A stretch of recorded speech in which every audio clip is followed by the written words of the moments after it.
สบายดีพี่น้องFC เนาะภายในหรือต่างประเทศ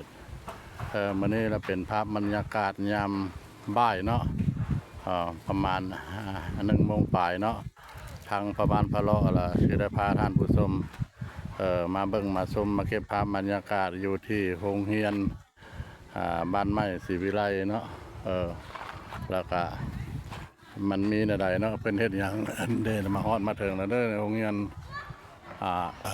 ประถมสมบูรณ์บ้านพลสวรรค์เนาะ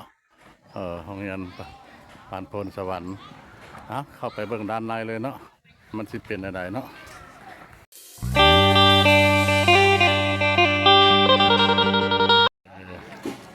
นี่แหละได้มาฮอดมาถึงโรงเรียนประถมสมบูรณ์เนาะบ้านพลสวรรค์เรียบร้อยแล้วโอ้ต้นไม้ให้ใหญ่เนาะสบายดีอาจารย์ขอถ่ายทำนะเด้อเอาลูกหลานน้อยนักเรียนเนาะได้ตัดผมเสริมสวยให้เพื่อนเนาะตัดผมที่ช่วยเหลือสังคมคือว่าบ่ได้จ้างได้ยังเนาะโดย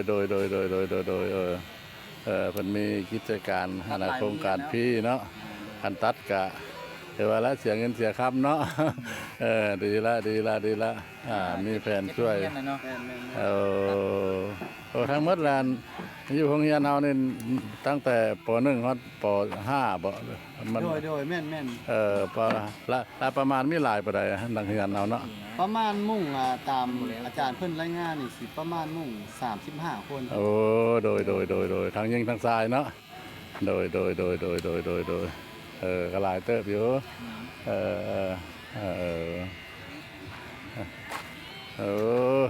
คนนั้นสร้างเพิ่นงั้นล่อเนาะล่อเนาะว้าตัวล่อหรือเหนื่อยทรงนักเรียนทรงเปิดทรงนักเรียนกันอย่างนี้เหรอตอนบางเนี่ยตอนบางล่อหรือตัดตามใจบ่ได้บ่ล่ะต้องตัดกันทรงนักเรียนได้เอาแต่เช้าพุ่นมาเลยอาจารย์โดยน้องมาฮอดประมาณโมง9 โมงครึ่งโดยจนคนละประมาณ4 โมงครึ่งน่าจะโดยอาจารย์เพิ่นโทรบอกกันขาน้อยเรายังไปเวียกอยู่ห้องการบ้านกระบูดแต่เช้าหัวดีใจบ่ดีใจล่อเนาะคักละงามหลายอันนี้มันบ่แม่นว่าอันนี้ได้มันบ่แม่นว่าสร้างอันนั้นได้สร้างอาชีพได้สร้างตัดผมเพิ่นได้ห้ามได้เรียนคักแน่งามหลายโอ้ทั้งค่อยก็อยากตัดอยู่มันบ่แม่นนักเรียนนี่นะจะตัดก็ตัดได้บ่เป็นหยังให้อันเพิ่นก็เป็นจานเพิ่นก็เพิ่นใส่หมวกจันนั่นเพิ่นก็มีประสบการณ์หลายโดยเม็ดคนละบางเทื่ออยากสิมาตัดนำนะโอ้หลายข้าวกล้องอีละข้าวกล้องละข้าวกล้องสบายดีเข้ากล้องโอ้นักเรียนนี่กันเนาะมีแต่ผู้ล่อสวยๆเนาะอีละเนาะเฮียนเก่งสบายดีละสบายดีสบายดีละดีลา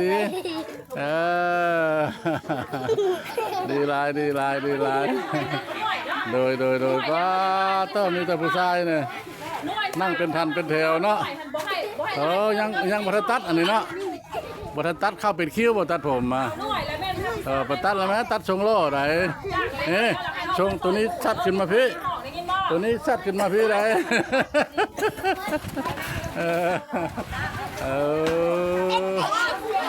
ดีลายพวกนักเรียนหลายต่อเป็นธรรมดาเนาะ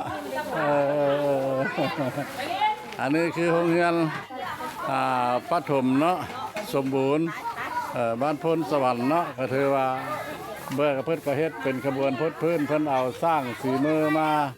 โครงการตัดพี่สบายดีอาจารย์สบายดีทั้งโรงเรียนเฮาทั้งหมดเลยมีจักห้องเนาะ มีทั้งเบิด3 ห้องแล้วก็มี5 คันเฮียน โดยโอ้โดยมีแต่3 ห้อง โอ้ทั้งหมดทั้งยิงทั้งทรายหลายปานใดนักเรียนเอา 52 คน โอ้หลายเติบเนาะโดยจะค่ายไปน้ำจะปีลูกไปน้ำจะปีไอ้นี่มา ไอ้อยู่มันมีหบมีเงาหลายเนาะ มาหายกว่า ฮะท่านผู้ชมมาเบิ่งมาชมน้ำกันเด้ออันนี้แหละเป็นเพิ่นสิต่อโรงเรียนออกเนาะเพิ่นสิต่อโรงเรียนออกจากหลัง9 คนแล้วมันก็คือซีเมนต์แออัดบ่หมดเดียวมันมีตั้งแต่ป .1 เนาะตั้งแต่ป .1 จนฮอดป .5 และการนักเรียนก็หลายสมควรอยู่แต่ละโรงเรียนนี่แหละมันบ่อันนั้นบ่ทันได้สำเร็จท่านผู้ชมเลยความจริงแล้วมันก็โรงเรียนนี่ก็บ่ได้อยู่ไกลเทศบาลตัวเมืองเนาะก็สินอนอยู่ในเทศบาลตัวเมืองท่าแค่แข่งขม้วนแล้วเป็นคือทั้ง4แล้วน่ะเพิ่นก็ทื่นฮอนของชาวบ้านเนาะทางครูอาจารย์เพิ่นก็สิได้ซ้ำนี้ละเพิ่นเฮ็ดเพิ่นสร้างมาก็ได้ทันแต่ตั้งเสาก็ตั้งวงกบแล้วเนาะก็บ่ทันได้แล้วเด้อนะแต่เพิ่นก็สิแม่นคาดขืนทื่นฮอนก็ได้หยุดเพราะว่ารายรับมันก็บ่หลายเนาะส่วนหลายก็นักเรียนก็เป็นนักเรียนน้อยบ้านนี้กับบ้านกันนี้กับบ่ได้ใหญ่ปานใดบ่ได้ใหญ่ปานใดได้ซื้อบ้านแท้ๆล่ะตะกี้ตะก้อนล่ะเพิ่นใส่ซื้อบ้านไม้เนาะบ้านไม้ศรีวิไลตะกี้นะเดี๋ยวนี้เพิ่นก็สิเปลี่ยนชื่อเก่าหันบ่หรือว่าโรงเรียนเพิ่นละเป็นโรงเรียนประถมสมบูรณ์โพนสวรรค์อันนั้นก็มันก็บ่ได้อยู่ไกลเนาะอยู่ในเทศบาลตัวเมืองท่าแค่แต่เพิ่นก็ยังเฮ็ดบ่ทันได้สำเร็จเนื่องจากว่าขาดเกินทื่นฮ้อนนี่แหละ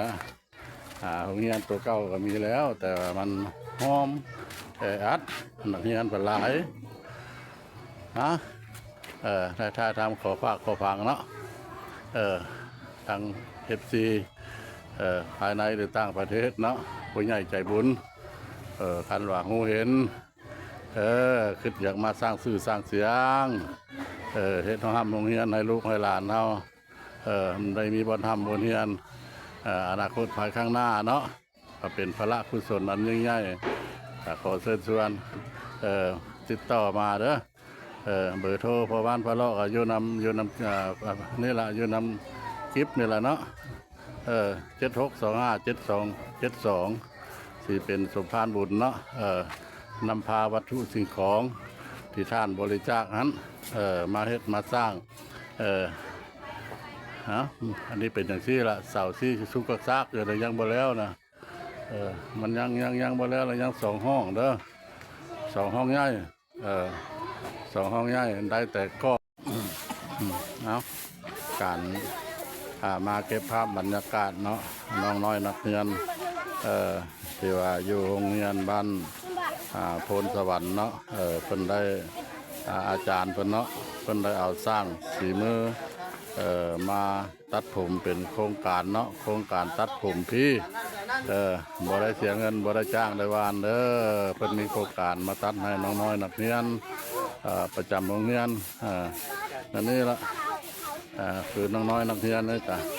ซ้ำนี้แหละเนาะกระลายสมควรอยู่พอแล้วก็จำนวนนึงก็แบ่งไปอนามัยเนาะอนามัยทำความสะอาดตามรอบโรงเรียนนี่ละการเก็บภาพบรรยากาศทางเม็ดทางมวลเนาะก็สิประมาณนั่นละจากนี้ไปขออนุญาตนำFC เนาะทางภายในหรือต่างประเทศขอจบคลิปนี้ไว้เพียงซ้ำนี้โอกาสหน้าหวังว่าจะพาท่านผู้ชมไปเบิ่งบอดดีๆเนาะคำว่าสบายดีสวัสดี